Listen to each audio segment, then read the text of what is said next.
அனைவருக்கும் வணக்கம். வீடியோக்குள்ளே போகிறதுக்கு முன்னாடி நம்ம சேனலை பற்றி ஒரு இன்ட்ரோ கொடுத்துட்றேன். நம்ம சேனல் ஒரு புது சேனல். இந்த வீடியோ நம்ம சேனலோட முதல் வீடியோ. நம்ம சேனல் எதை பற்றி இருக்க போகுதுன்னா, முழுக்க கவர்மெண்ட் எக்ஸாம் பற்றின அப்டேட்ஸ் தான் இருக்க போகுது. கவர்மெண்ட் எக்ஸாமோட notifications, online classes, online test, previous year question analyse எல்லாமே நம்ம சேனலில் பகிரப்படும். ஸோ நம்ம சேனல் நீங்கள் சப்ஸ்கிரைப் பண்ணலாம், சப்ஸ்கிரைப் பண்ணிங்க. கூடவே அந்த பெல் ஐக்கனை கிளிக் பண்ணி ஆல் கொடுத்துங்க. அப்போ நம்ம போகிற வீடியோ நோட்டிஃபிகேஷன் வரும். ஸோ வாங்க வீடியோக்குள்ளே போகலாம். ஸோ இந்த வீடியோ யாருக்காகனா, முதல் முறையாக இப்போ நான் வந்து போட்டித் தேர்வுக்கு தயாராக போகிறேன். ஸோ அவங்களுக்கு தான் இந்த வீடியோ. ஸோ இந்த வீடியோவை ஸ்கிப் பண்ணாமல் பாருங்கள். அப்படி நம்ம சப்ஸ்கிரைப் பண்ணிக்கோங்க. ஸோ முதல் முறையாக போட்டித் தேர்வுக்கு தயாராகிறவங்களுக்கு ஒரு சந்தேகம் இருக்கும். முதல் முயற்சியிலே வெற்றி பெற முடியுமா அப்படின்ற சந்தேகம் கண்டிப்பாக இருக்கும். அந்த டவுட் கண்டிப்பாக இருக்கும். ஸோ கண்டிப்பாக வெற்றி பெற முடியும். கண்டிப்பாக முதல் முயற்சி வெற்றி பெற முடியும். 1 வருஷம் 2 வருஷம் 3 வருஷம் படித்தா தான் வெற்றி பெற முடியும் அப்படின்றது கிடையாது. கண்டிப்பாக முதல் முயற்சியில் வெற்றி பெற முடியும். நீங்கள் கேட்கலாம், எக்ஸ்பீரியன்ஸ்டு கேண்டிடேட்ஸ் இருக்காங்க, 20 லட்சம் பேர் எழுதுகிறாங்க. ஸோ அவங்க இருக்கும்போது நம்ம எப்படி ஃபஸ்ட்டு அட்டம்ப்ட்லேயே பாஸ் பண்ண முடியும் அப்படின்னு கேட்கலாம். கண்டிப்பாக 20 லட்சம் பேர் எழுதுகிறாங்க, அதில் எந்த டவுட்டும் இல்லை. ஆனால் அவங்க காம்படிஷன் பார்த்தீங்கன்னா வெறும் 20,000 பேர் தான். அவங்க தான் கண்டினியூஸாக படிச்சுட்டே இருப்பாங்க. உங்களுக்கு 20,000 பேர் தான் காம்படிஷன். ஏன்னா அவங்க தான் உங்களுக்கு ஹெவியாக இருப்பாங்க, அவங்க தான் கண்டினியூஸாக படிக்கிறவங்க. ஸோ அவங்கள மட்டும் மனசு வச்சுக்கோங்க. ஸோ ஓகே, எப்படி ஃபஸ்ட் அட்டம்ப்ட்லேயே பாஸ் பண்ணலாம் அப்படின்னு பார்த்தீங்கன்னா, டார்கெட் ஒரே ஒரு எக்ஸாம் தான். நீங்கள் வந்து ஒரே எக்ஸாம் தான் டார்கெட் வச்சு படிக்கணும். நீங்கள் வந்து இப்போ வந்து எக்ஸாம்பிள் பார்த்தீங்கன்னா, டிஎன்பிஎஸ்சி நிறைய பேர் படிப்பாங்க தமிழ்நாட்டில். ஸோ அவங்க வந்து அதிகமாக ப்ரிப்பேர் பண்ணுறது வந்து குரூப் 2 எக்ஸாம், குரூப் 4 தான். ஸோ இந்த இயரில் வந்து குரூப் 2 எக்ஸாம் இல்லை. ஸோ நெக்ஸ்ட்டு குரூப் 4 தான் வரப்போகுது. குரூப் 4 வந்து நவம்பரில் நோட்டிஃபிகேஷன் வந்து பிப்ரவரியில் எக்ஸாம் வைக்க போகிறாங்க. ஸோ உங்களுக்கு வந்து ஒரு 8 மந்த் டைம் இருக்குது. ஸோ நீங்கள் படிக்கிறதா இருந்தால், அந்த எக்ஸாம் ப்ரிப்பேர் பண்ணணும்னா இருந்தால் 8 மாதம் உங்களுக்கு டைம் இருக்குது. ஸோ நீங்கள் ப்ரிப்பேர் பண்ண ஸ்டார்ட் பண்ணுறதா இருந்தால், அந்த ஒரு எக்ஸாம் மட்டும் டார்கெட் பண்ணி, குரூப் 4 மட்டும் டார்கெட் பண்ணி படிங்க.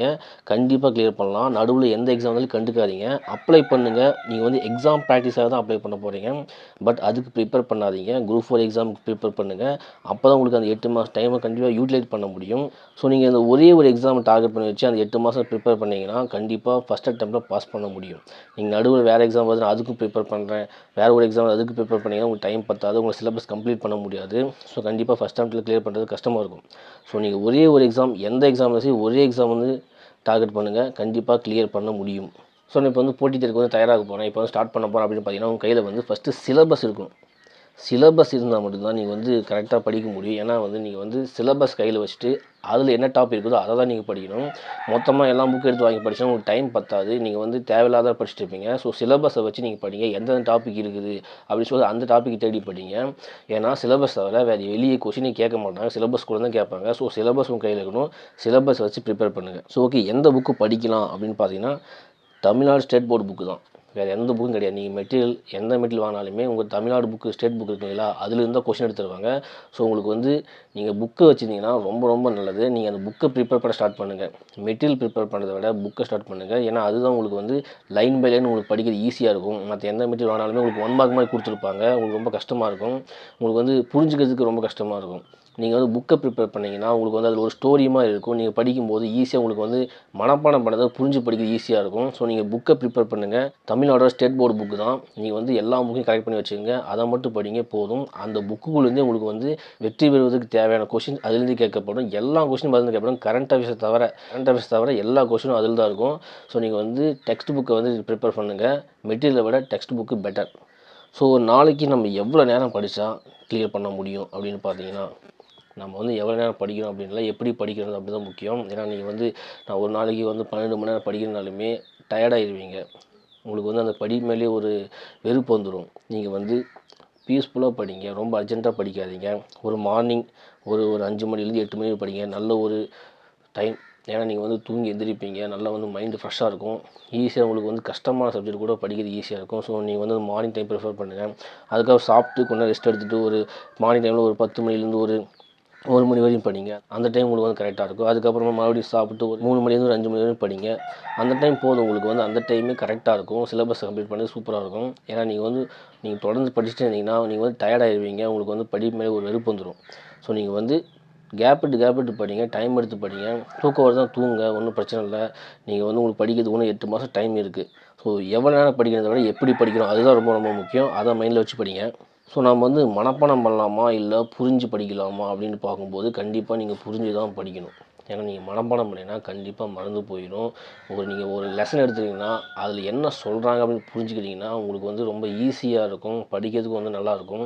நீங்கள் வந்து புரிஞ்சு தான் படிக்கணும், மனப்பாடம் பண்ணவே கூடாது. நெக்ஸ்ட் வந்து நீங்கள் முக்கியமாக நீங்கள் வந்து ஃப்ரெண்ட்ஸ் கூட சேர்ந்து படிங்க. ஏன்னா நீங்கள் தனியாக படிக்கிறத விட ஃப்ரெண்ட்ஸ் கூட படிக்கும்போது நிறைய விஷயங்கள் உங்களுக்கு தெரிஞ்சுக்கிறதுக்கு வாய்ப்பு இருக்குது. உங்களுக்கு தெரிஞ்ச நீங்கள் ஃப்ரெண்ட்ஸுக்கு சொல்லி தரலாம், ஃப்ரெண்ட்ஸுக்கிட்ட தெரிஞ்சது நீங்கள் வந்து கேட்டு தெரிஞ்சுக்கலாம். ஸோ உங்களுக்கு வந்து நீங்கள் தனியாக படிக்கிறத விட ஃப்ரெண்ட்ஸ் கூட படிக்கிறது தான் பெஸ்ட்டு. ஏன்னா நீங்கள் சும்மா உட்காந்துருக்கும்போது டிஸ்கஸ் பண்ணலாம், நிறைய வந்து கொஷின்ஸ் வந்து டிஸ்கஸ் பண்ணும்போது நல்ல மைண்டில் ஏறும். ரொம்ப கஷ்டமான கொஷின் கூட டிஸ்கஸ் பண்ணும்போது நம்மளுக்கு மெமரி ஆகும்.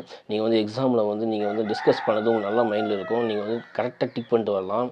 ஸோ நீங்கள் வந்து ஃப்ரெண்ட்ஸ் கூட படிக்கிறத ப்ரிஃபர் பண்ணுங்கள், தனியாக உட்காந்து படிக்காதீங்க. ஏன்னா நம்ம வந்து தனியாக படித்தா நிறைய விஷயங்கள் கற்றுக்க முடியாது, ஃப்ரெண்ட்ஸ் கூட தான் படிக்கணும்.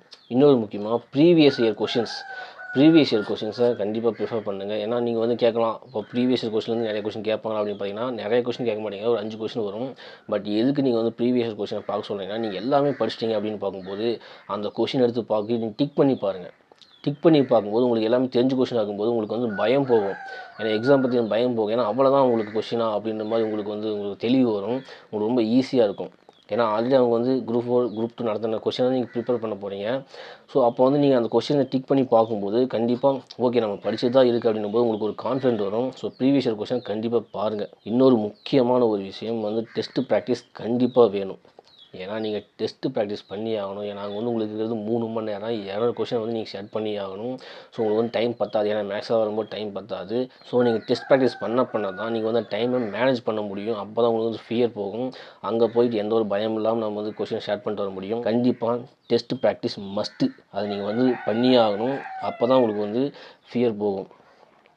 ஸோ நீங்கள் வந்து இந்த விஷயங்களை நீங்கள் வந்து மைண்ட் பண்ணாவே உங்களுக்கு வந்து இது ஒரு சின்ன ஜஸ்ட் ஒரு பிகினருக்கான டிப்ஸ் தான். நீங்கள் இந்த விஷயத்தை நீங்கள் மைண்ட் பண்ணாவே நீங்கள் கண்டிப்பாக ஃபஸ்ட் அட்டெம்ப்ட் கிளியர் பண்ணலாம்.